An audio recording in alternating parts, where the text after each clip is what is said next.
Welcome, dear viewers. Thank you so much for all the love you've shown to the channel over the past week. Starting this week, there will be exclusive scary episodes for our channel members. Join our membership at just 99 cents per month. Enjoy. I never believed in conspiracy theories. Not about JFK, not about chemtrails, and definitely not about aliens. When the Pentagon released those UFO videos back in 2020, I watched them with the same detached amusement as everyone else. Just some blurry shapes performing impossible maneuvers, probably experimental aircraft, optical illusions, or drones. Then came the official UFO report in June 2021. The government publicly admitting they had no fucking clue what these unidentified aerial phenomena were. I remember scrolling through Twitter that night, half drunk on cheap beer, laughing at the memes. Aliens exist? Sure, whatever. Wake me up when one of them wants to probe me. 2 years later, I wasn't laughing anymore. My name is Timothy Weiss. I used to work as a data analyst for a defense contractor in Nevada. Nothing fancy, just crunching numbers, looking for patterns in procurement logistics. The kind of mind-numbing work that pays well enough to make you ignore how soul-crushing it is. My security clearance was modest, just enough to access the databases I needed for my job. What I'm about to tell you started on April 14th, 2023. I was working late, trying to finish a quarterly report. Everyone else had gone home, and the office was that particular kind of quiet that makes your keyboard sound like gunshots. I was digging through some supply chain data for Nellis Air Force Base when I noticed something odd, a pattern of requisitions that didn't match any known project. I should have let it go. I should have closed the file and gone home to my empty apartment, microwaved something frozen, and fallen asleep watching Netflix. But curiosity has always been my worst trait. So instead, I did what any bored data analyst with too much time would do. I started digging. 3 weeks later, I received an unmarked envelope at my apartment. Inside was a single sheet of paper with 10 typed rules. No letterhead, no signature, nothing identifying where it came from. Just the rules, and a handwritten note at the bottom. Follow these exactly if you want to live. You're already on their radar. I almost threw it away. But then I remembered the weird phone call I'd gotten the day before. The one where no one spoke, but I could hear what sounded like clicking or tapping in the background. And I remembered the black SUV I'd spotted outside my building 3 days in a row. The rules were specific, almost clinical. Do not use your personal phone for any communications. Do not discuss what you found with anyone. Maintain your normal routine. Any deviation will trigger surveillance. If you see a red envelope on your desk, destroy it without opening. If you receive a call with the caller ID system admin, do not answer. Delete your browser history daily at exactly 9:37 p.m. If a man in a blue tie asks you for the time, say, "It's later than you think." Never take Highway 160 between 2 a.m. and 4 a.m. If you see 3 black vehicles parked in sequence, take an indirect route home. When the time comes, follow the coordinates without question. I should have run. I should have gotten in my car and driven as far away as possible. But something about the clinical precision of those rules terrified me more than the thought of running. It felt official, like someone on the inside was trying to help me navigate something they couldn't explain directly. So I stayed. I followed the rules. And for 2 months, nothing happened. Nothing that I could identify as unusual anyway. Until the night I received the coordinates. That's when I learned that some secrets aren't meant to be uncovered. That's when I discovered what's really happening at Area 51 and why the Pentagon's UFO report was just the tip of a much darker iceberg. The coordinates came on a Tuesday. A text message from an unknown number, just a string of numbers, a timestamp, and the words, "Be there." I plotted them on a map and felt my stomach twist. They pointed to a remote location about 30 miles east of Area 51 in the desert stretches near Groom Lake.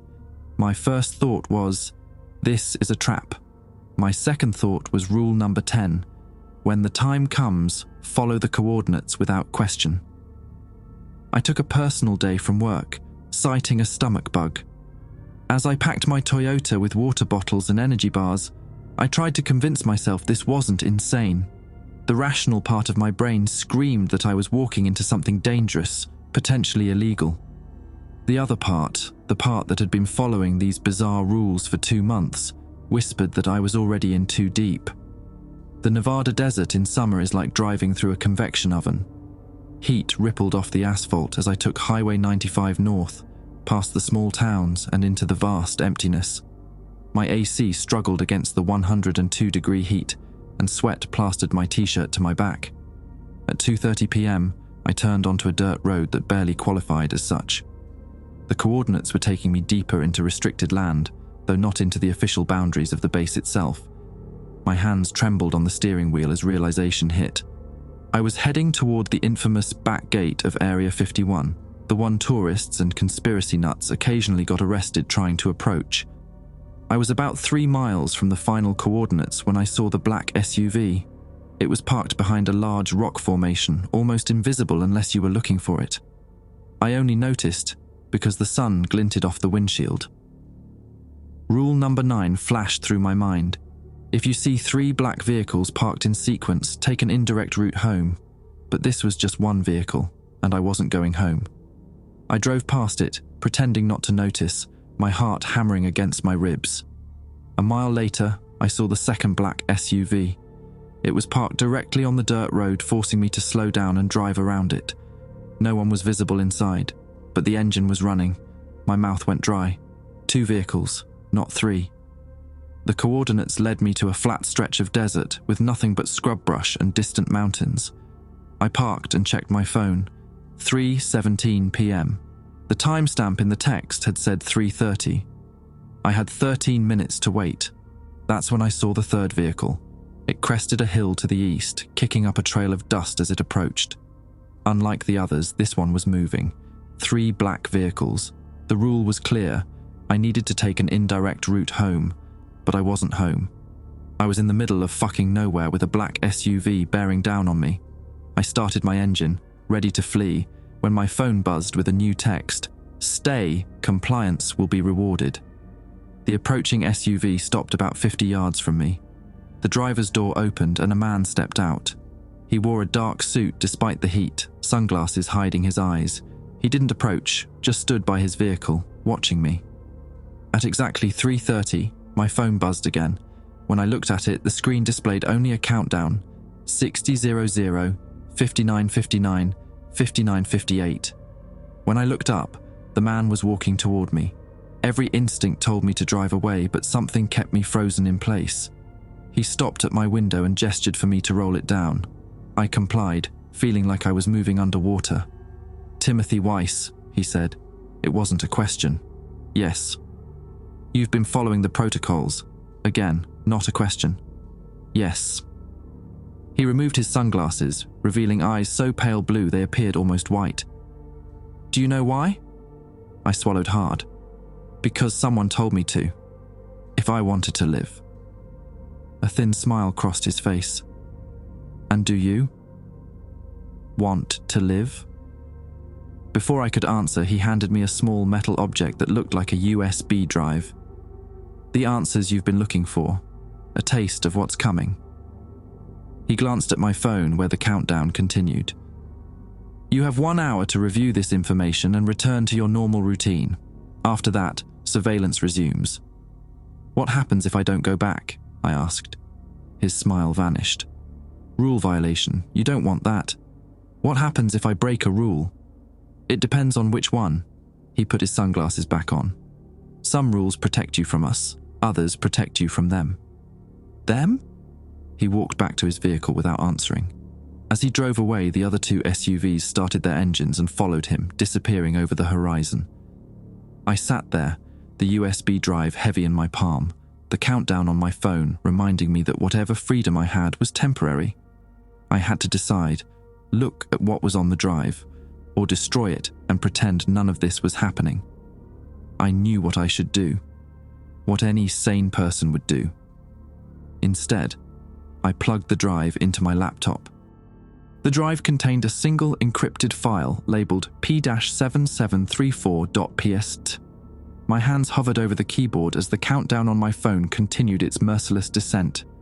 54:23, 54:22, 54:21. I opened the file. Password required. I tried obvious combinations: my name, my birth date, Area 51, aliens. Nothing worked. Frustration mounted as precious seconds ticked away. Then I had a thought. I typed in protocols. Access granted. What loaded wasn't what I expected. Not photographs of crashed flying saucers or alien autopsies. Instead, it was an email archive.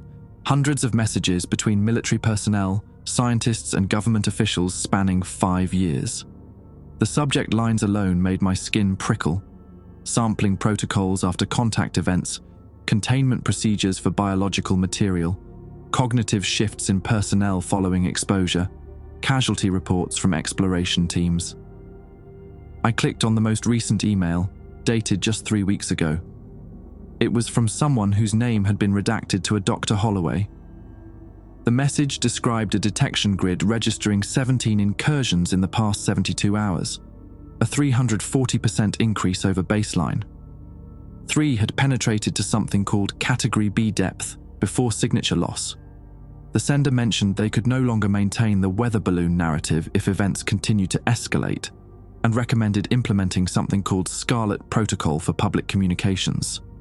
They specifically noted that the Pentagon disclosure had been a mistake, claiming they're responding to our acknowledgement.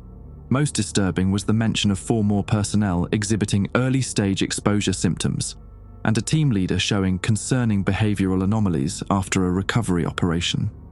The email concluded by saying the biological samples suggested they were dealing with at least 3 distinct source populations, not a unified intelligence as previously theorized. I moved to another email. This one discussed new detention protocols following a Tuesday breach. It stated that civilians encountering Category C materials were to be processed through something called the Indigo Protocol, immediately, regardless of exposure level or security clearance. The email contained a chilling line. What they see and what we see are fundamentally different. Their descriptions will always be inconsistent with instrument readings. This is not a failure of perception, but a critical feature of their biomimetic capabilities. The message referenced updated containment procedures with non-negotiable changes to psychological screening, noting they'd lost too many good people to post-contact psychosis. I checked the countdown, 39 minutes and 16 seconds. I opened a file labeled Incident Report, Nye County. It was a field report from March 17, 2023, about an incident 12 miles northeast of Beatty, Nevada. Local authorities had responded to reports of strange lights and metallic debris on private property belonging to a 62-year-old man named Ronald Keene. A sheriff's deputy found Keene in an agitated state, claiming something had taken samples from his livestock. A government team arrived 43 minutes later and found signs of a Category B incursion, electromagnetic anomalies, soil disruption matching known landing configurations, and trace radiation. Keene showed early-stage contact symptoms, including temporal disorientation, linguistic drift, and dermal sensitivity consistent with radiation exposure. More alarming was the presence of biomimetic residue on his hands and face. The report stated Keene was secured and transported to Facility 7 for indigo processing. A cover story about a methamphetamine lab explosion had been established. The deputy received cognitive adjustment per standard protocol and was returned to duty. The report noted that livestock remains were collected, showing precision extraction of specific neural and reproductive tissues. A final note mentioned this was the 4th incident in Nye County that month. My stomach churned. Cognitive adjustment? Indigo processing? These weren't the actions of people studying distant phenomena. This was happening right here to ordinary people, with the government covering it up. I scanned through more files, piecing together a horrifying picture. Whatever these incursions were, they were increasing. The government had been studying them for decades, classifying them into categories based on some criteria I couldn't fully understand, and they were preparing for something bigger. A file labeled Exposure Symptoms caught my attention. It detailed a progression timeline starting with stage 1, 1 to 3 hours post-contact, which included temporal disorientation, sensitivity to light, metallic taste, and minor auditory hallucinations. Stage 2, 4 to 24 hours, involved memory gaps, linguistic drift, increased body temperature, and persistent visual artifacts described as shadow figures. Stage 3, 24 to 72 hours, was more severe. Paranoia, physical anomalies affecting pupils, fingerprints and dental structures, cognitive fragmentation, and something called echo behavior, mimicking others without awareness. Stage 4 was entirely redacted. A note emphasized that Stage 3 symptoms indicated irreversible progression, requiring immediate implementation of the Indigo protocol without attempting reasoning or cognitive evaluation. My phone showed 14:32 remaining. I needed to leave soon to comply with the 1-hour timeline, but I couldn't stop reading. I found a document called Executive Summary, Project Looking Glass. It described recovered technology that defied conventional analysis. The summary listed 5 key points. The technology wasn't terrestrial in origin. It wasn't unified, but rather a biologically integrated system. It responded to cognitive input in ways they couldn't replicate.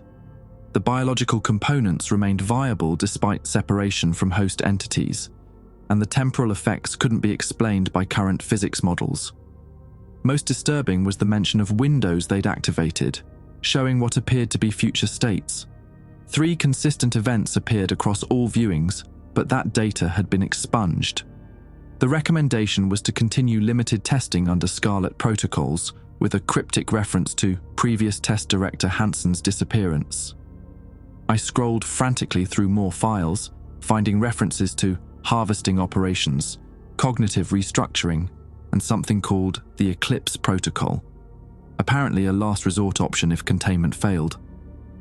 My phone buzzed, 5 minutes remaining. I needed to go. But one final file caught my eye. Watch list, active subjects. I opened it, and my blood froze. There was my name, Timothy Weiss, along with a dozen others. Each entry had a status code and compliance rating. Mine was listed as P7734/A MBER/MONITORING. My phone buzzed again, 2 minutes. I ejected the drive and started my car, kicking up dust as I sped back toward the main road. As I neared Highway 95, I couldn't shake the feeling I was being followed, though my rearview mirror showed only empty desert. The sun was setting as I reached the outskirts of Las Vegas, painting the strip in garish orange light. I made it home with minutes to spare before the countdown hit 0. As I stepped into my apartment, my phone buzzed one final time with a new message. Compliance noted. Protocols continue. Prepare for contact. I locked the door, drew the blinds, and sat in the dark, trying to process what I'd learned. The USB drive felt like a live grenade in my pocket. I knew I should destroy it. That would be the smart thing to do. Instead, I hid it in a hollowed-out book on my shelf, a battered copy of Close Encounters of the Third Kind. Irony has always been my coping mechanism. That night, I dreamt of vast, dark shapes moving against the stars. And when I woke up at 3:17 a.m., my mouth tasting of metal, I knew with bone-deep certainty I was already in stage 1. I tried to convince myself it was just paranoia. The metallic taste in my mouth, probably from the energy drink I'd chugged on the drive home. The sensitivity to light, just exhaustion. I'd barely slept in days. The slight disorientation, stress, obviously, but I knew better. I'd read the symptoms. Stage 1, temporal disorientation, sensitivity to light, metallic taste, minor auditory hallucinations. I hadn't experienced the last one yet, but as I showered and dressed for work the next morning, I kept thinking I heard whispers just below the threshold of comprehension, like conversations in another room, except I lived alone. I followed my routine to the letter, remembering Rule 3. Maintain your normal routine. Any deviation will trigger surveillance. But normal felt like a costume I was wearing. I ate cereal I couldn't taste, drove to work along my usual route, nodded to the security guard as I badged into the building.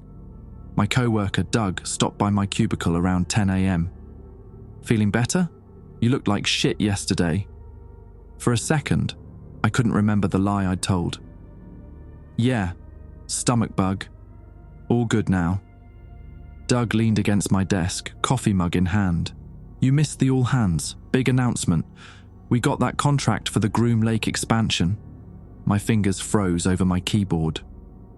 "Groom Lake? As in Area 51, yeah. They're expanding the data infrastructure out there. Bunch of new servers, dedicated network backbone. Whatever they're doing, they need serious processing power." He grinned. "Maybe they're rendering CGI aliens." I forced a laugh. "Maybe. Anyway, Jenkins wants preliminary staffing projections by Friday. You're analyzing personnel efficiency metrics, right? He'll need your input." After Doug left, I sat staring at my screen, thoughts racing. Our company was helping expand Area 51's data infrastructure. Was that why I'd been flagged? Had I accidentally accessed something related to this new contract? At 11:42 a.m., I received an email from an address I didn't recognize. system.admin@redacted.gov. The subject line read, "System update required." The message contained nothing but a phone number. Rule 5. If you receive a call with the caller ID system admin, do not answer. But this wasn't a call, it was an email, and it wasn't asking me to answer, just providing a number. Was this a test, a trap, or was someone trying to help me? I stared at the number, pulse throbbing in my temples. My mouth tasted like I'd been sucking on pennies. Against my better judgment, I took out my work phone, not my personal one, remembering Rule 1, and dialed the number. It rang 3 times, then a recorded voice answered. "The time is now 11:45 a.m. Temperature is 98.6 degrees, all systems nominal." Then silence. I waited, but nothing more came. Just as I was about to hang up, the voice returned. "3 anomalies detected in your sector. Recommend compliance with all protocols. Next window opens at 2:17 p.m. Eastern access point. Bring the data." The call disconnected. Eastern access point? Bring the data? What the hell did that mean? I assumed the data referred to the USB drive, but the rest was cryptic. And what did next window opens mean? I remembered something from the files about windows showing possible future states. As I pondered this, I noticed a red envelope on my desk that hadn't been there before. My heart stuttered. Rule 4. If you see a red envelope on your desk, destroy it without opening. I looked around. No one was watching me. No one had approached my desk in the last hour except Doug. I reached for the envelope, then hesitated. The rule was clear: destroy it without opening. But why? What could be so dangerous about an envelope? I picked it up, feeling the weight of a small object inside. My fingers itched to tear it open. Instead, I walked to the break room, where I fed the envelope into the paper shredder. As it disappeared into the blades, I heard a small metallic clink. Something had fallen out and landed inside the shredder's bin. I reached in and found a small silver pin, about the size of a dime. One side was smooth, the other had an engraving. A triangle with an eye at its center, surrounded by what looked like waves or ripples. I'd seen this symbol somewhere before, in one of the emails on the drive.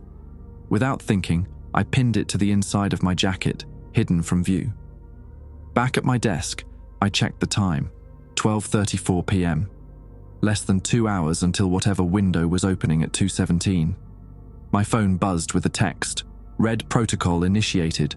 Compliance failure detected. Cold sweat broke out across my forehead. I'd failed by taking the object from the envelope, hadn't I? But how did they know? Another text followed. Remain at workstation. Await extraction. Extraction. That didn't sound good. I thought of Ronald Keane. Secured and transported to Facility 7. I couldn't stay here. But Rule 3 insisted on maintaining my normal routine. Breaking that rule would trigger surveillance. Then again, the text suggested I was already compromised. I had to make a choice. Stay and face extraction, or run and hope I could figure out what the eastern access point was in time. I chose to run. I logged out of my computer, grabbed my jacket, and told my supervisor I was feeling sick again, maybe food poisoning. He barely looked up as he waved me off. In the parking lot, I scanned for black SUVs but saw none. Still, the back of my neck prickled with the certainty of being watched. I drove east, following my instinct. The eastern access point had to be east of somewhere important. East of Area 51? East of my office? I had no way to know. But as I drove toward Frenchman Mountain on the eastern edge of Las Vegas, the silver pin in my jacket seemed to grow warmer. At 1:52 p.m., I pulled into a scenic overlook that faced the mountain. A few tourists were taking photos of the valley. I sat in my car, the USB drive heavy in my pocket, wondering what the hell I was supposed to do next. At 2:10 p.m., everyone left. All at once, as if responding to some signal I couldn't perceive. One moment the overlook was dotted with visitors, the next I was alone. My watch read 2:16 p.m., 1 minute to go. The air around me seemed to thicken, like the atmosphere before a thunderstorm.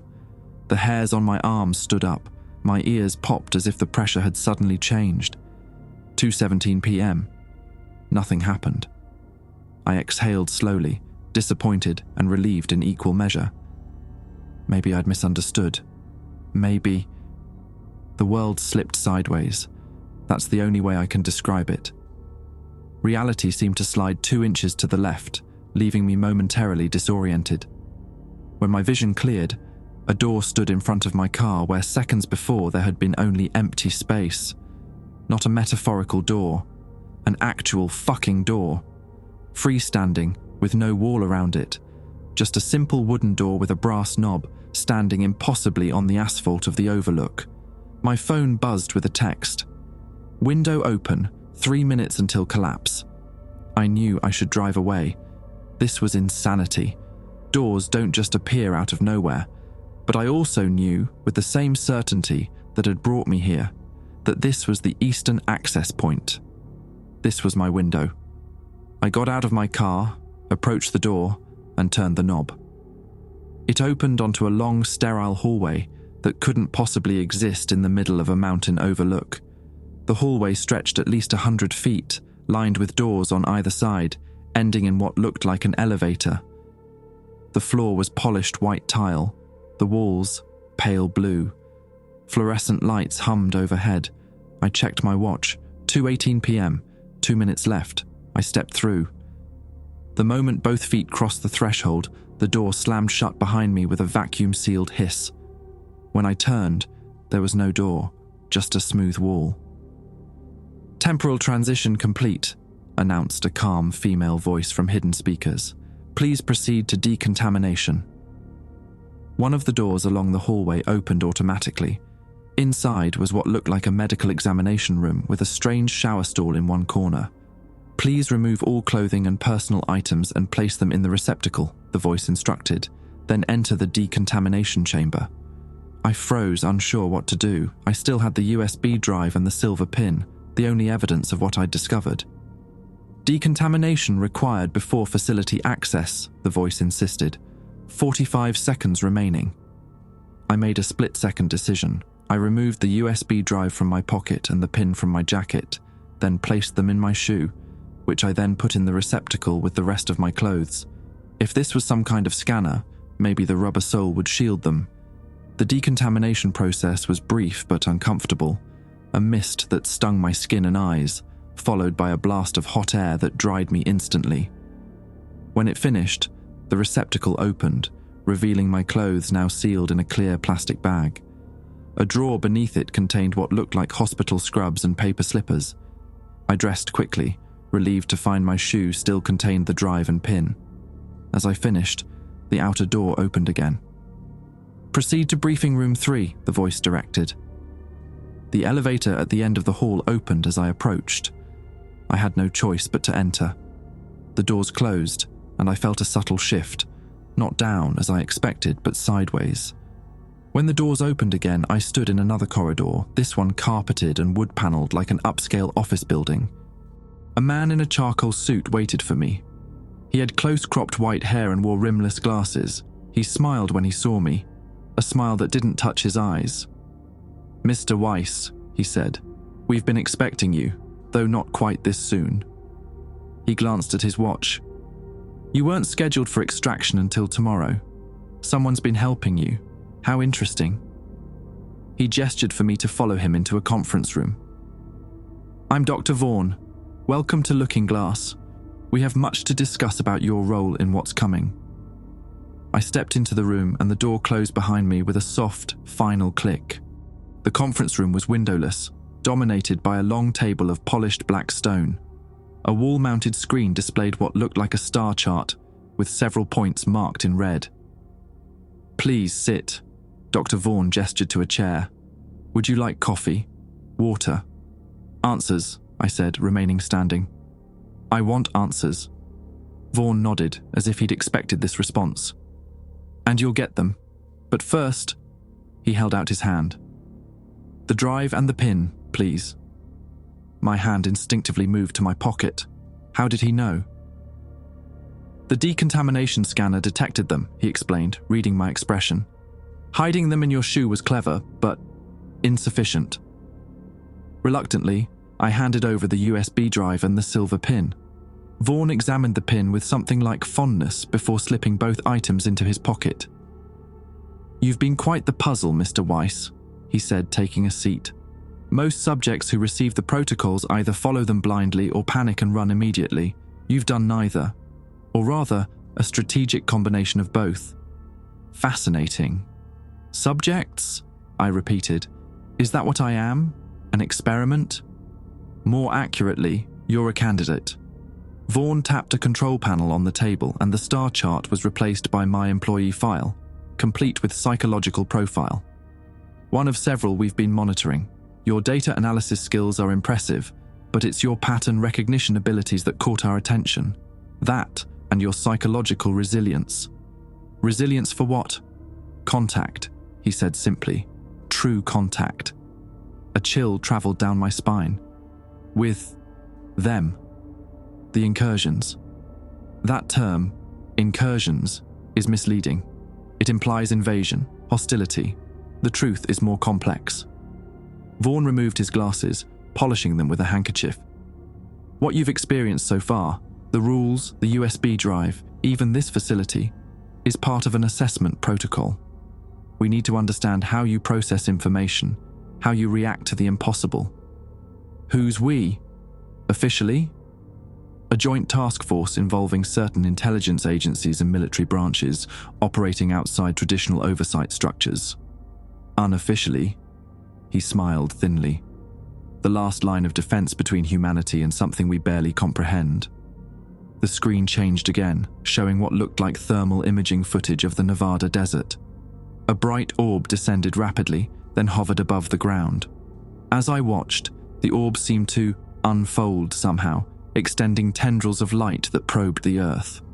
"This was recorded 3 weeks ago, 20 miles from where you received the USB drive," Vaughn said. "One of 17 incursions in a 72-hour period." "What are they?" My mouth was dry. "We don't know, not entirely. We call them visitors, for lack of a better term. They're not biological as we understand it, nor are they machines. They exist differently."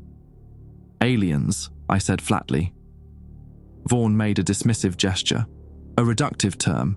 Non-human intelligence is more accurate, though still inadequate." He leaned forward. "What we do know is they're interested in us, specifically in how we perceive reality.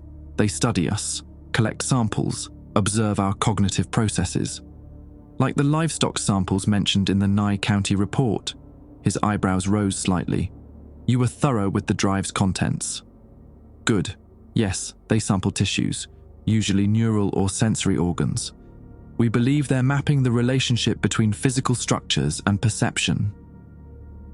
The screen showed a new image, a dissection photo of something that looked vaguely like a squid, but with impossible anatomical features. Parts of it seemed to fade in and out of focus, as if refusing to be properly documented. "This is the only specimen we've recovered intact," Vaughn said, "from a crash site in 2018. The biological material has properties that defy conventional analysis. It exists in a state of quantum superposition, simultaneously organic and something else. And the Pentagon report? Was that real or part of some cover story? Both, Vaughn replied. The UAP report was genuine but heavily sanitized, a strategic disclosure to prepare the public for eventually learning a fraction of the truth. Unfortunately, it had unintended consequences. He nodded toward the screen where the thermal footage replayed. The visitors noticed our acknowledgement. Activity increased dramatically afterward. I thought of the emails I'd read. They're responding to our acknowledgement. Precisely. By officially recognizing their existence, even in the limited way the Pentagon did, we crossed a threshold. He tapped the table, and the screen showed a graph of increasing incursion frequency. It's as if we passed a test, and now they're accelerating their program. What program? Vaughn hesitated. We call it the Replacement Initiative, based on intercepted data patterns. They're studying how to inhabit human consciousness, to experience reality as we do. My skin crawled as I remembered the exposure symptoms document. The stages of exposure, that's what happens when they try to inhabit someone. Yes. The early symptoms are just the beginning, the human mind and body adjusting to the quantum interference of visitor consciousness. By stage 3, the original personality begins to fragment, replaced by a hybrid consciousness. By stage 4, he trailed off. They take over completely, I finished. It's more complex than that. It's not possession as you might imagine it. The resulting entity isn't the visitor pretending to be human. It's something new, a bridge between incompatible states of existence. He studied me. How are your symptoms progressing? The casual way he asked made my stomach clench. I'm not, please Mr. Weiss, the metallic taste, light sensitivity, the distortion of time perception, classic stage 1 indicators. You've been exposed. He checked his watch. Based on when you received the drive, you should be entering stage 2 shortly. Fear gripped me. Is that why I'm here? For indigo processing? To be detained like Ronald Keane? No, Vaughn's voice softened.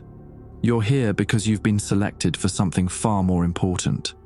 The Indigo Protocol is for civilians with accidental exposure. You're different.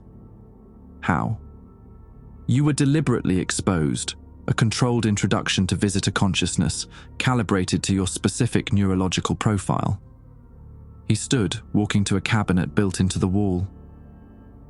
The pin you found, it contained a microscopic sample of processed visitor biomaterial, the first stage of preparation. He removed a small black case from the cabinet. The second stage is this. Inside the case was a vial of shimmering liquid that seemed to move with purpose, like mercury, but more alive. What is that? I asked, backing away. Neural interface medium. It allows controlled conscious contact with visitor intelligence. He held the vial up to the light. This is why you're here, Mr. Weiss. You're being recruited for Project Echo, our attempt to establish communication with them on their terms. By letting one of them into my head, no way. You've already begun the process, Vaughn said calmly. The pin ensured that. This merely accelerates and stabilizes it. Without it, you'll progress through the stages naturally, which means psychological fragmentation within 48 to 72 hours, followed by complete cognitive collapse.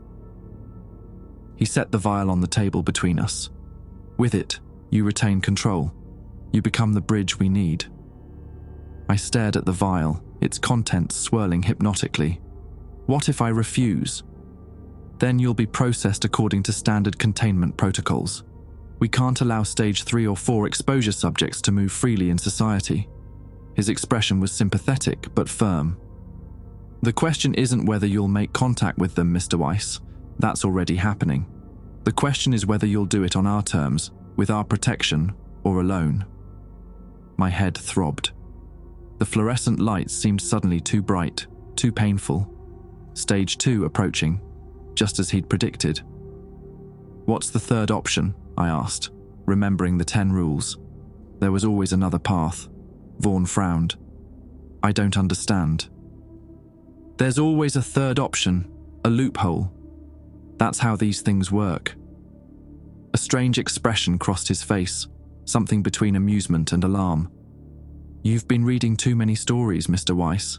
This isn't fiction, there are only two paths forward from here. But I wasn't listening anymore. My attention had fixed on something behind him, a shadow on the wall that didn't match any object in the room, a shadow that moved independently, stretching and contracting like a living thing. Vaughn followed my gaze, then quickly moved to block my view. Ah, visual artifacts. Stage 2 is beginning. He picked up the vial. We need to proceed quickly. Your consent is preferred, but not required. As he approached with the vial, I noticed something I'd missed before. A blue tie, partially hidden beneath his jacket. Rule 7. If a man in a blue tie asks you for the time, say it's later than you think. He hadn't asked for the time, but somehow, I knew what I had to do. It's later than you think, I said clearly. Vaughn froze, confusion flashing across his face, then understanding and fear. Who gave you that response code? He demanded. That's not part of your protocol set. Before I could answer, alarms began blaring throughout the facility. Red emergency lights pulsed as the alarms continued their deafening wail. Dr. Vaughn's composure cracked, his face contorting with rage and fear. What have you done? He shouted over the noise, lunging for an intercom on the wall. Security to briefing room 3, containment breach. I backed toward the door, my heart hammering against my ribs. I had no plan, no idea what saying those words would trigger. I'd acted on instinct alone. The vial of shimmering liquid slipped from Vaughn's hand as he reached for the intercom, shattering on the floor. The substance didn't splash like a normal fluid. Instead, it pooled unnaturally before beginning to crawl across the tiles like a sentient mercury, seeking something. Seeking me. The door behind me hissed open. I expected security guards, but instead found an empty corridor bathed in pulsing red light. I didn't hesitate. I ran. Stop him! Vaughn's voice echoed behind me. Stage 2, subject loose in the facility. I sprinted down the corridor, following the emergency exit signs. The facility was in chaos. Personnel in lab coats and suits rushed in all directions, many wearing expressions of controlled panic. None tried to stop me, they were too focused on their own urgent tasks. A loudspeaker crackled to life. Attention all personnel, Obsidian Protocol is now in effect. This is not a drill, repeat, Obsidian Protocol is now in effect. Whatever Obsidian was, it caused the already frantic activity to intensify. I heard snatches of conversation as I ran. Multiple breaches on the lower levels. Containment field failing in Sector 7. Prep the Icarus contingency. The world took on a dreamlike quality. The metallic taste in my mouth intensified, and the red emergency lights left trailers across my vision. Time seemed elastic. One moment stretched impossibly long, the next compressed to nothing. Stage 2 symptoms, just as the file had described. I found myself in a large open area that looked like an operations center. Dozens of workstations faced a wall of monitors showing various feeds. Thermal imaging of the Nevada desert, graphs with spiking readings, and camera feeds from what appeared to be containment cells. One monitor showed a cell where something was happening, a swirling darkness that occasionally resolved into a shape almost but not quite human. Personnel in hazmat suits surrounded the cell, taking readings with equipment I didn't recognize. That's a stage 4, said a voice beside me. I spun to find a young man in horn-rimmed glasses and a rumpled lab coat. He didn't seem alarmed by my presence or appearance. His ID badge identified him as Dr. Russell Moley. The poor bastard was a janitor, he continued conversationally as if we were discussing the weather. Accidental exposure 3 days ago, full transition now underway. He glanced at me, eyes slightly unfocused. You're stage 2, right? I can tell by your photophobic response and the micro-tremors in your hands. I stared at him, speechless. He seemed detached, almost high. Don't worry, he said with a loose smile. I'm stage 2 as well. Have been for 6 months. He tapped a silver bracelet on his wrist. The stabilizers help. You should get one before you start seeing the shadows move." Before I could respond, a new alarm sounded, deeper, more urgent than the others. Morley's eyes widened. "That's the incursion proximity alert. They're coming." He grabbed my arm.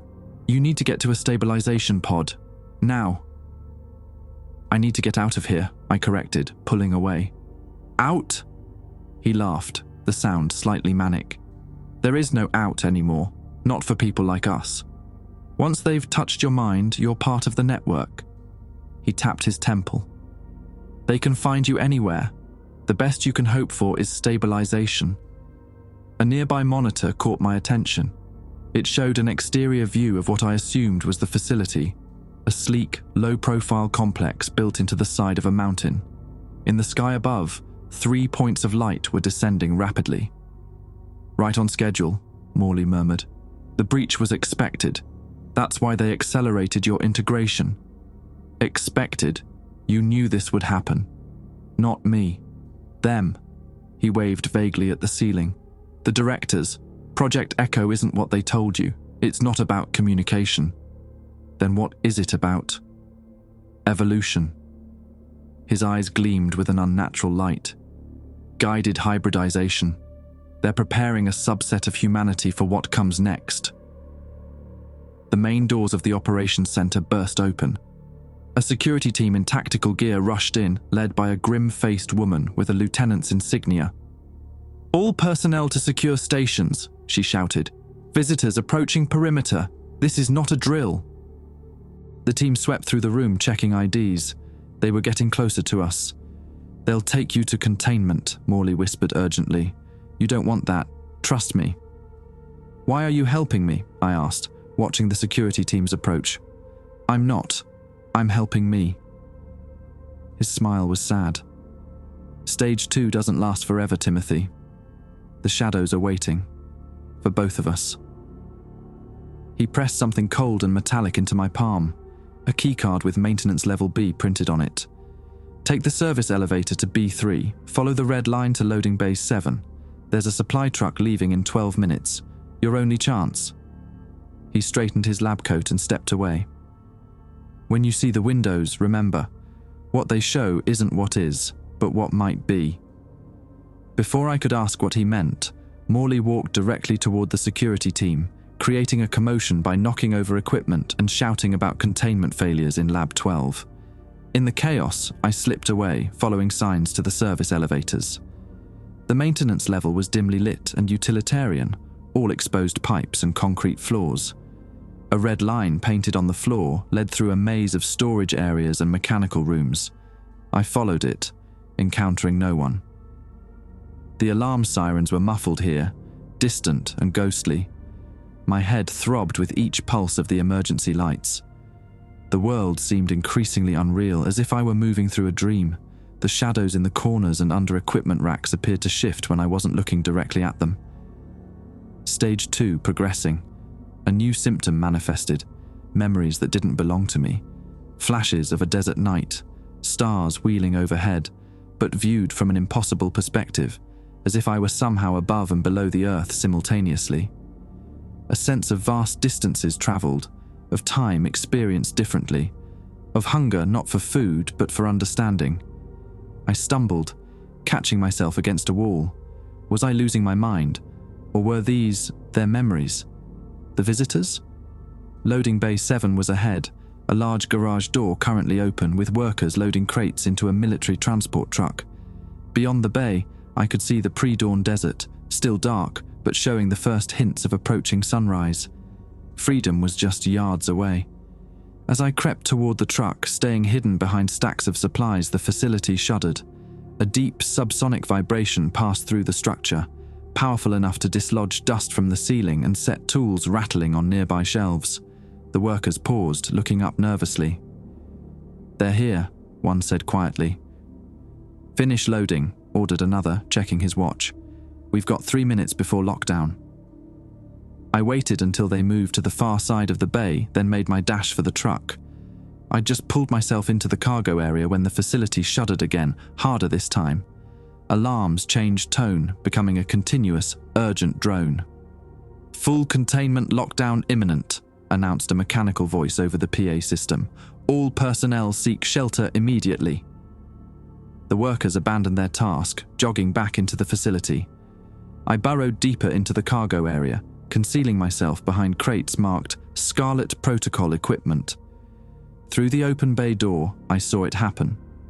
The sky opened. There's no other way to describe it. A circular section of the pre-dawn darkness peeled back like an iris, revealing a space that wasn't space as we understand it. Within that opening, shapes moved. Vast, complex geometries that seemed to fold through dimensions I couldn't comprehend. The truck's engine roared to life. A driver I hadn't seen climbed in and began reversing out of the bay even as the massive doors started to close. We barely cleared them, the rear bumper scraping against the descending metal. We accelerated away from the facility, the driver either oblivious to or unconcerned with my presence in the cargo hold. Through the back flap of the truck, I watched the facility recede, and above it, the impossible opening in the sky grew larger. Objects were emerging now, not flying saucers or anything so mundane. These were fragments of reality, is the best way I can describe them. Shards of existence that didn't match our world, inserting themselves into our atmosphere. Where they passed, the air rippled and distorted as if reality itself objected to their presence. The truck bounced over rough terrain, jostling me against the crates. One broke open, spilling its contents. Dozens of silver pins identical to the one I'd found in the red envelope. Exposure devices. They were transporting the means to expose more people. Another crate contained vials of the shimmering liquid Vaughn had called neural interface medium. A third held what looked like silver bracelets similar to the one Moley had worn, stabilizers to delay progression through the stages. I was in a truck full of equipment designed to transform humans into hybrid consciousness vessels. The realization hit me like a physical blow. This wasn't about defense or communication. This was preparation for something larger. Moley had called it guided hybridization. They were preparing humans to be bridges between our reality and whatever existed on the other side of that opening in the sky. My thoughts fractured as a new wave of memories crashed through my mind, alien perspectives and inhuman knowledge flooding my consciousness. I saw Earth from orbital distance, but perceived through senses beyond vision. I felt the planet's electromagnetic field as a texture against non-existent skin. I understood in that moment that what we call reality is merely the narrowest slice of what actually exists. The visitors weren't invading. They were reaching out, trying to comprehend us just as desperately as we tried to understand them. But their reality and ours were fundamentally incompatible. Direct interaction was impossible without a bridge, without people like me, people they had touched and changed, people who could perceive both worlds. The truck hit a massive pothole, sending me crashing into the wall. Pain flared through my shoulder, momentarily clearing my mind of the alien thoughts. I grabbed one of the silver bracelets and clasped it around my wrist. If what Moley said was true, it might slow my progression into stage 3.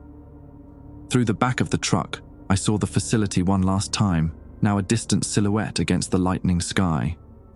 The opening above it had expanded, covering it completely. Flashes of impossible light pulsed within that rift, and even at this distance, I could feel the subsonic vibrations of whatever was occurring.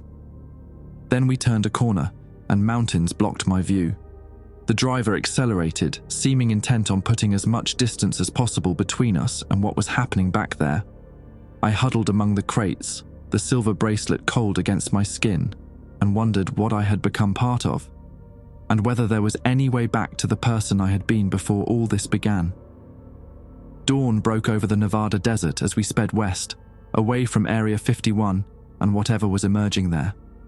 But the shadows in the truck's cargo hold still moved when I wasn't looking directly at them, and the memories that weren't mine continued to surface, bringing with them knowledge no human was meant to possess.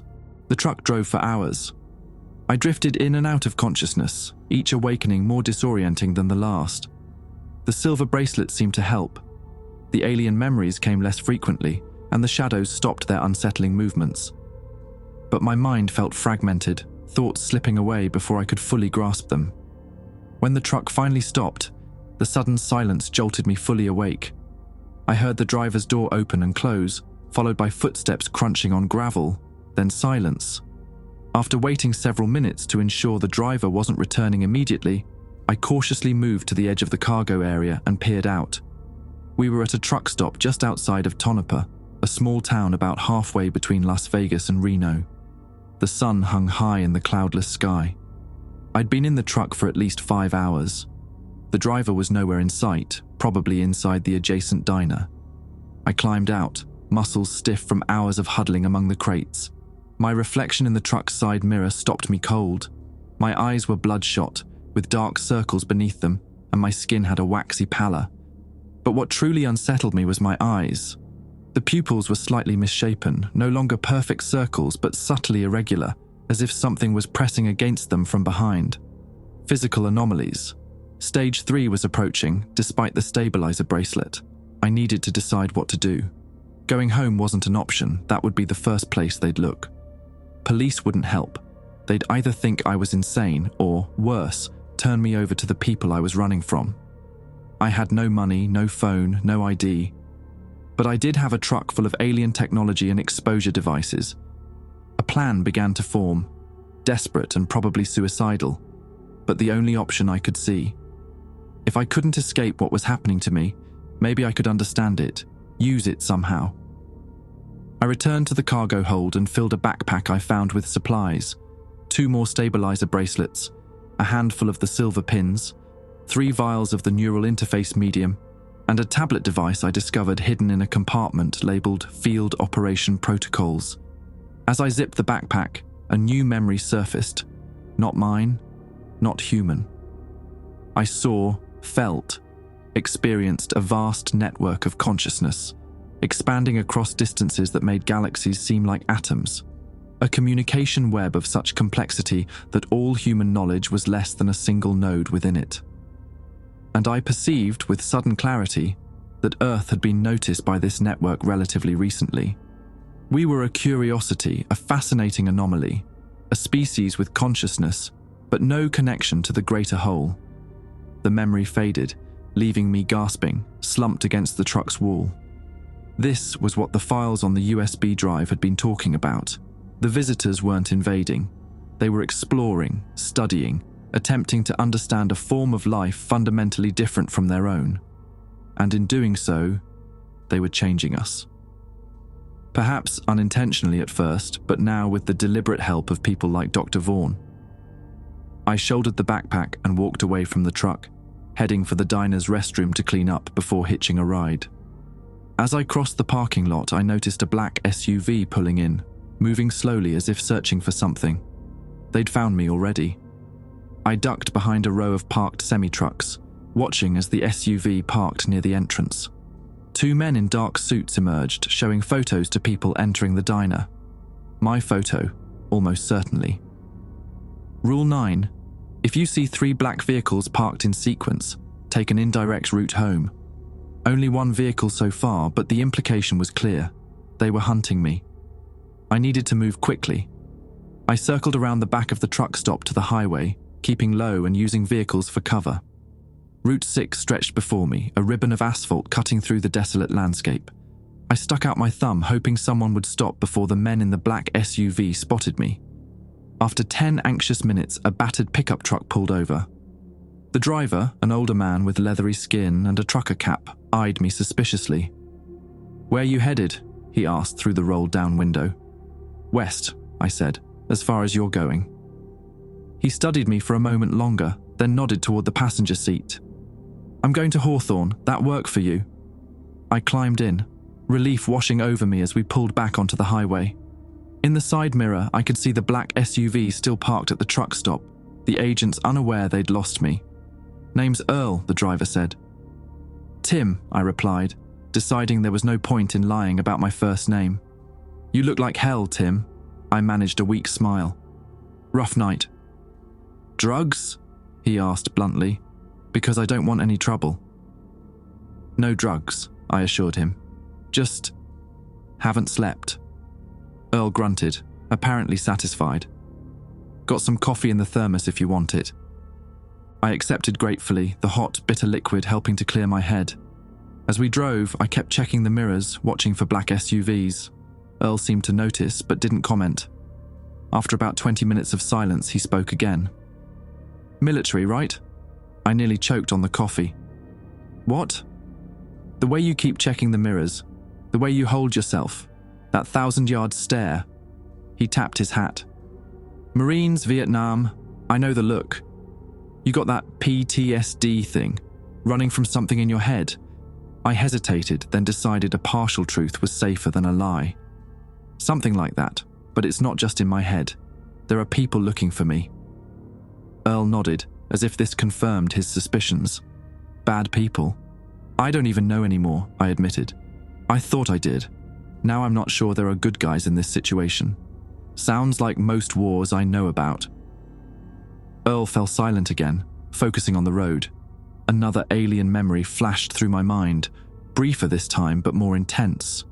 A sensation of flying through a medium that wasn't air, wasn't space, wasn't anything humanly comprehensible. Communication occurring through modulated frequencies beyond the electromagnetic spectrum. And beneath it all, a desperate urgency. They were running out of time for something. I must have made a sound because Earl glanced at me with concern. "You okay there, son?" "Fine," I managed. "Just tired." He didn't look convinced, but returned his attention to driving.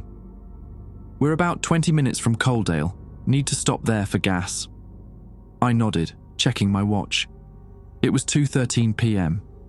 Something about the time nagged at my memory. Highway 160. Rule 8. Never take Highway 160 between 2 a.m. and 4 a.m.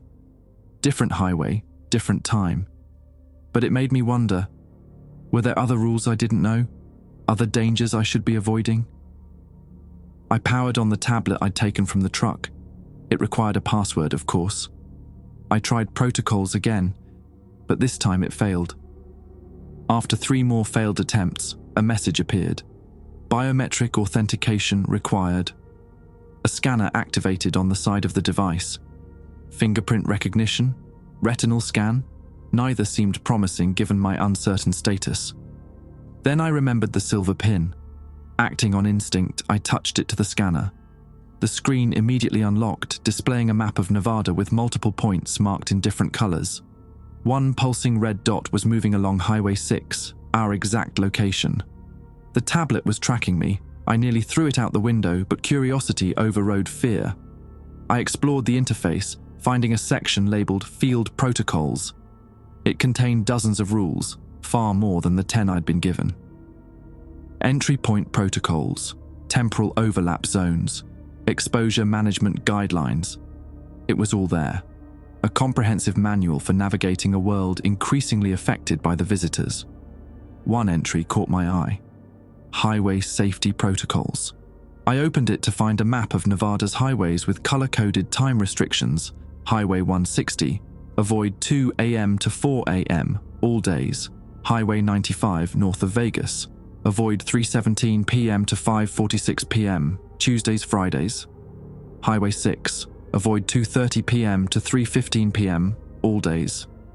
I checked the time again, 2:27 p.m. We were on Highway 6, 3 minutes from a blackout period. "We need to pull over," I said urgently. Earl frowned. "We're in the middle of nowhere, gas station's just up ahead." "Please," I insisted. "Just for an hour or so, it's important." He studied my face, then sighed and guided the truck onto the shoulder. "This have something to do with those people after you?" "Yes. No, it's complicated." I showed him the tablet. "According to this, it's not safe to be on this highway for the next 45 minutes. Earl stared at the tablet, then at me. "Military intel?" "Something like that." He turned off the engine. "All right, I could use a break anyway." He reclined his seat slightly. "Wake me when your magic tablet says it's safe to drive again." I nodded gratefully, returning my attention to the device. There was so much information, coordination points for extraction teams, frequencies for secure communication, detailed descriptions of exposure symptoms far beyond what I'd seen in the emails. Most importantly, there was a section on the stabilizer technology, The bracelets didn't just delay progression through the stages, they were calibrated to specific frequencies that helped the human brain maintain its organizational structure despite alien memory intrusion. With the right adjustments, progression could be not just halted, but potentially reversed in the early stages. As I absorbed this information, a notification appeared on the screen. Proximity alert. Visitor activity detected. I looked up, scanning the empty desert landscape. Nothing seemed out of place. The notification updated. Temporal distortion imminent. Highway 6. Standby for overlap. Earl was snoring softly beside me, oblivious to what was happening. I watched through the windshield, unsure what to expect. At exactly 2:30 p.m., the air above the highway rippled, like heat waves, but more structured, more intentional. The ripples expanded, forming a dome-like distortion that covered about a quarter mile of the road ahead. Inside that dome, the highway changed. It was still Highway 6, still the same stretch of asphalt, but not as it existed now. The road inside the distortion looked older, cracked and weathered by years not yet past. And on that aged version of the road, figures moved, human in general shape, but wrong in ways that defied precise description. Their movements were too fluid, their proportions subtly incorrect. A semi-truck approached from the opposite direction, driving directly toward the distortion. I held my breath, wondering if the driver could see what I saw. The truck entered the dome without slowing. As it passed through, it changed. Aged decades in seconds, metal rusting, tires crumbling.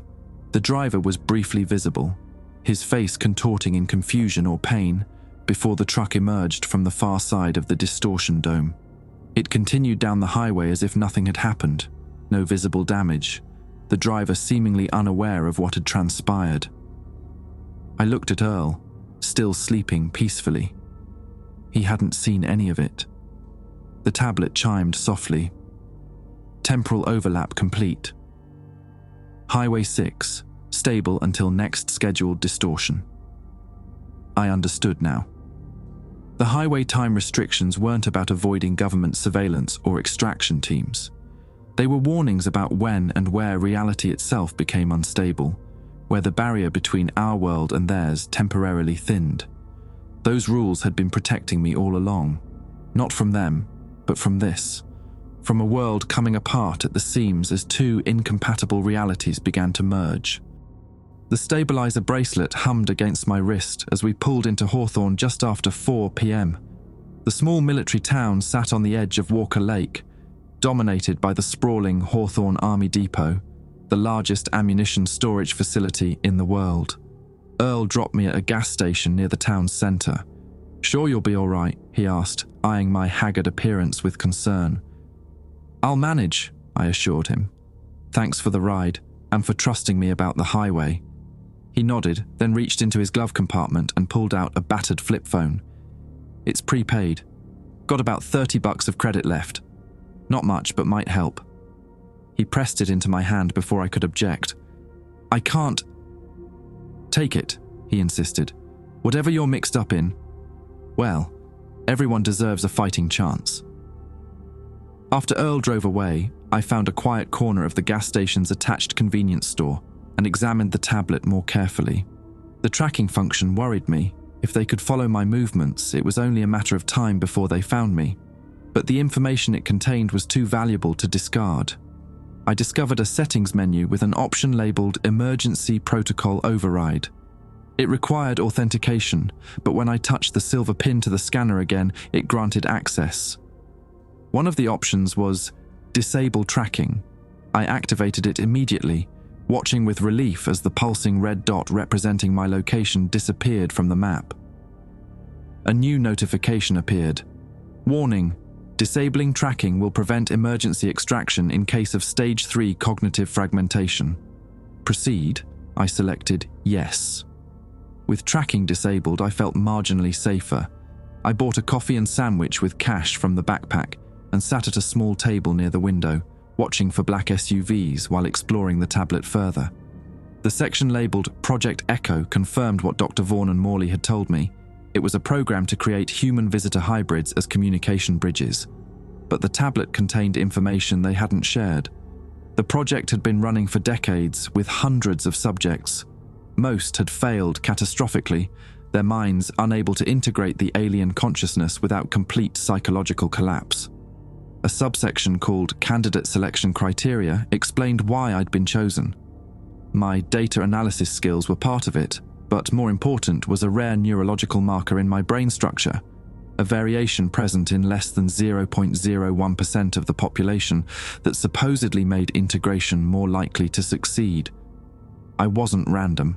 I'd been selected, studied, and deliberately exposed. Another subsection, Visitor Intelligence Assessment, contained the government's analysis of what the visitors wanted. The conclusions were both reassuring and terrifying. Visitors do not appear hostile in the conventional sense, but their attempts at interaction are inherently destructive to human psychology and increasingly to localized space-time stability. Communication attempts demonstrate a persistent interest in human consciousness, particularly our subjective experience of linear time and individuated awareness, concepts apparently foreign to visitor perception. Hypothesis.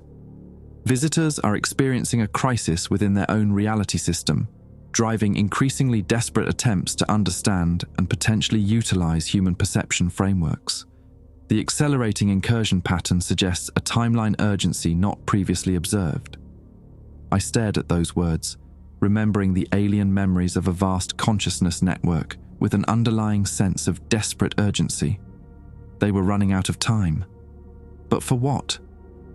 The final entry in the section chilled me.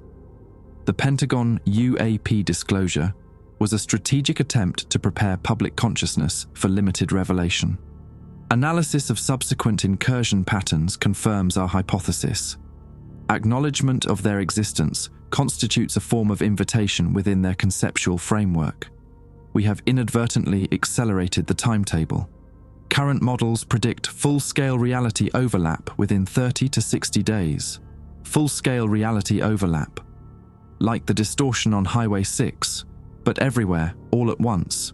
Two incompatible forms of existence trying to occupy the same space. I checked the date on the entry, April 1st, 2023. It had been written 2 weeks before I received the rules. The 30 to 60-day window would be closing soon. The prepaid phone Earl had given me suddenly seemed like a lifeline. But who could I call? Who would believe me? Who could help? I scrolled through more files, looking for something, anything that might provide direction. In a folder labeled Eclipse Contingency, I found a list of names and contact details. Most were military officials or government scientists, useless to me. But one entry stood out. Dr. Alan Thorp, listed as former project director, disavowed. The entry included a phone number with a Nevada area code. I hesitated only briefly before dialing. After 4 rings, a gruff voice answered, "Who is this?" No greeting, just wariness. "My name is Timothy Weiss. I'm a Stage 2 exposure subject from Project Echo. I found your number in—" "Hang up," the voice interrupted sharply. "They're tracking all calls related to those keywords. I'm using a prepaid phone, and I've disabled the tracking on their tablet." A long pause. "You have a field tablet. How?" "I took it, along with stabilizers and other equipment." I lowered my voice, glancing around the nearly empty store. "I know about the reality overlaps, the visitor incursions, everything." Another pause. "Where are you?" "Hawthorne. Can you get to Reno?" "I think so. I don't have a car, but—" "Don't take buses or taxis. They're monitoring all transport networks, and stay off the highways during the blackout periods." His voice took on a new urgency.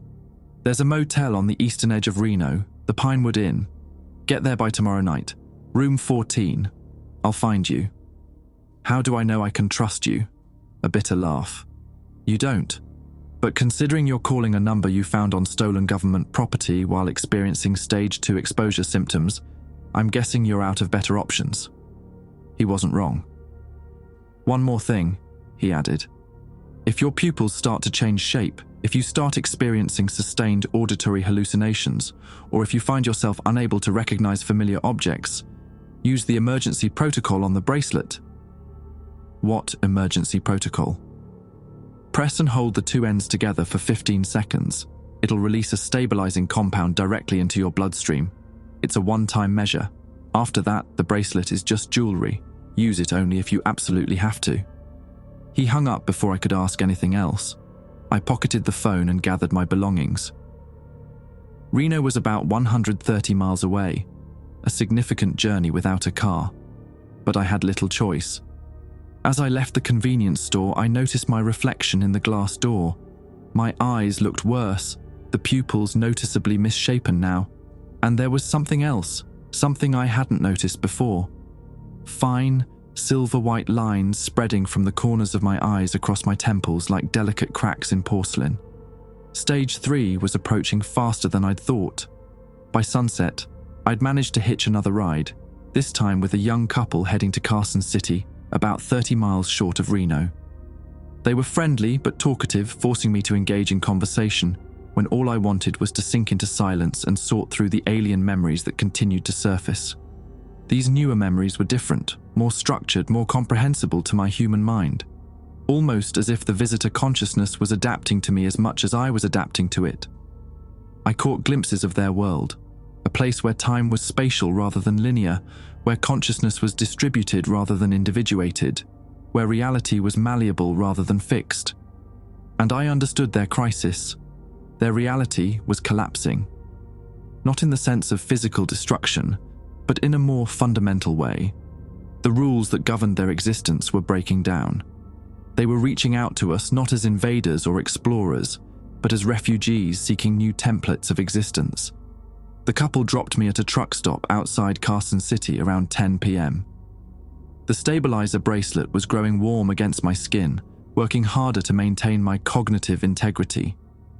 I knew I should rest, but the thought of sleep terrified me. What would happen to my mind if my conscious barriers dropped? I spent the night in a 24-hour diner, nursing cups of coffee and ignoring the concerned glances from the staff. By morning, the silver-white lines had spread further across my face, resembling a web or circuit pattern. I covered them as best I could with a trucker's cap purchased from the gift shop. The last leg to Reno was the hardest. I walked for miles along the shoulder of Highway 395, careful to avoid the blackout period listed on the tablet. When a highway patrol car slowed beside me, I ducked into the scrubby desert landscape until it passed. By the time I reached the eastern outskirts of Reno, the sun was setting. My body ached with exhaustion, and the alien memories were coming more frequently now, blending with my own until I could barely distinguish between them. The Pinewood Inn was exactly as uninspiring as its name suggested. A single-story motel with peeling paint and a flickering neon sign. Room 14 was at the far end, partially obscured by an ice machine. I knocked, receiving no answer. Thorp wasn't there yet, or he wasn't coming. The door was locked, but among the equipment I'd taken was a keycard marked Field Override. I swiped it against the electronic lock. After a moment's hesitation, the light turned green. The room was basic, queen bed, dresser, small bathroom. But what caught my eye were the walls. Every inch was covered in papers, photographs, and maps, all connected by strings of different colors. A conspiracy theorist's dream board, but with one critical difference. This one was real. I recognized aerial photos of Area 51, images of visitor craft similar to those in the Pentagon report, and diagrams of what appeared to be the same neural interface technology I'd stolen. In the center was a large map of the United States with dozens of marked locations. Incursion sites, presumably. On the bed lay a sealed envelope with my name written on it. Inside was a letter. Timothy, if you're reading this, I couldn't make our meeting. They've been watching me for months, and my movements are increasingly restricted. What you've stumbled into is larger than you can imagine. The rules you received, the exposure you've experienced. These are components of a program I helped design before I understood its true purpose. Project Echo was never about communication or defense. It's about selection. The government isn't trying to stop the visitors. They're negotiating with them. offering a subset of humanity as vessels in exchange for the technology and knowledge the visitors possess. The stabilizers you've stolen can help manage your symptoms temporarily, but the progression is inevitable without more drastic intervention.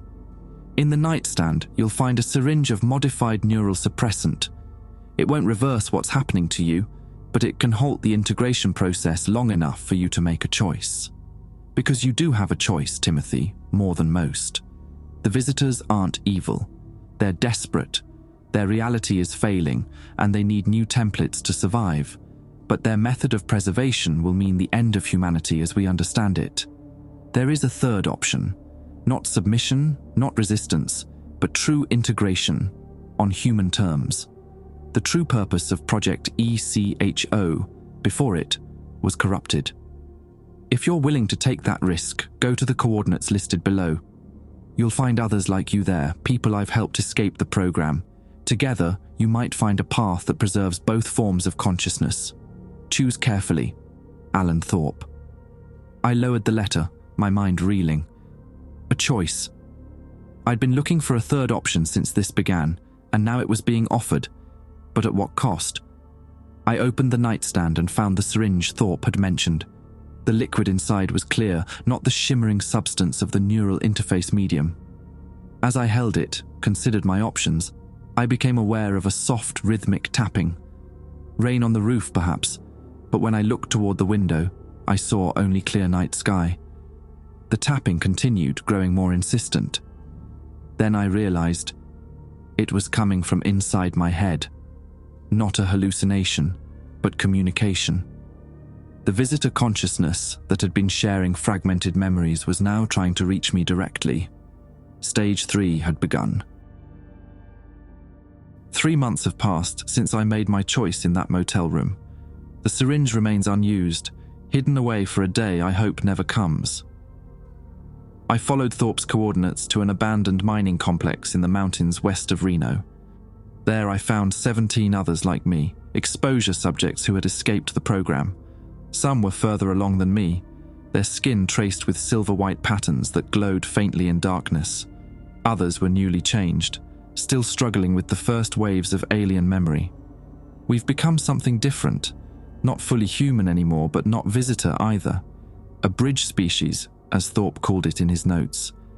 The integration process stabilized for most of us around what the government classified as Stage 3.5, a plateau where human consciousness remains dominant, but visitor awareness exists alongside it.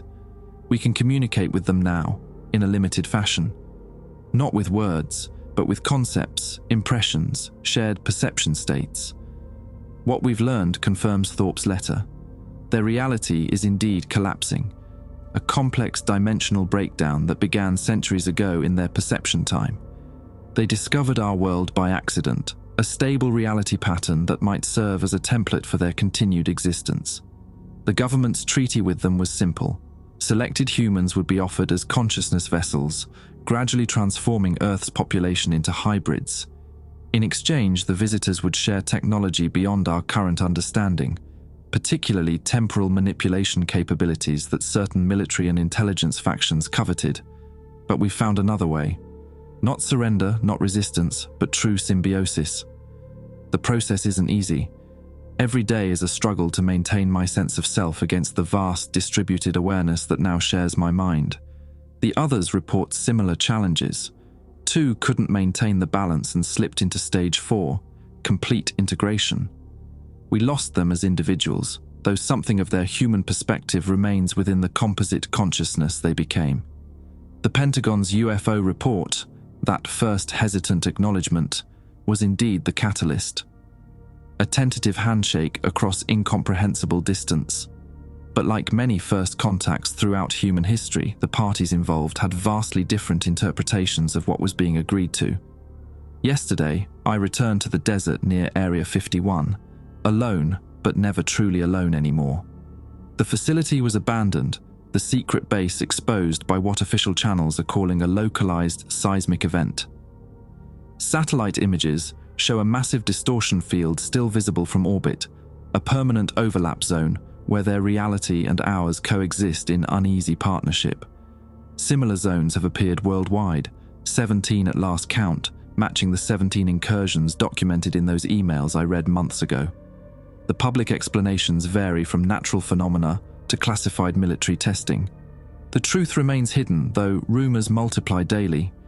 The silver-white lines now cover most of my body, a physical manifestation of my altered state. I can perceive things others can't, ripples in reality, moments where time folds back on itself, echoes of possible futures. The visitor sharing my consciousness has learned from me too. Concepts of individuality, linear progression, the beauty of limitation. Sometimes I wonder if I made the right choice, if there was a way back to the person I was before all this began. But that person feels distant now, like a character in a story I once read. The rules that started this journey hang on the wall of my cabin, a reminder that understanding rarely comes with clear instructions. The world is changing in ways no one could have predicted. Reality itself is negotiable now, and I am the negotiator, the bridge, the protocol that wasn't in any manual. Whatever comes next, it will be neither wholly human nor wholly alien. It will be something new.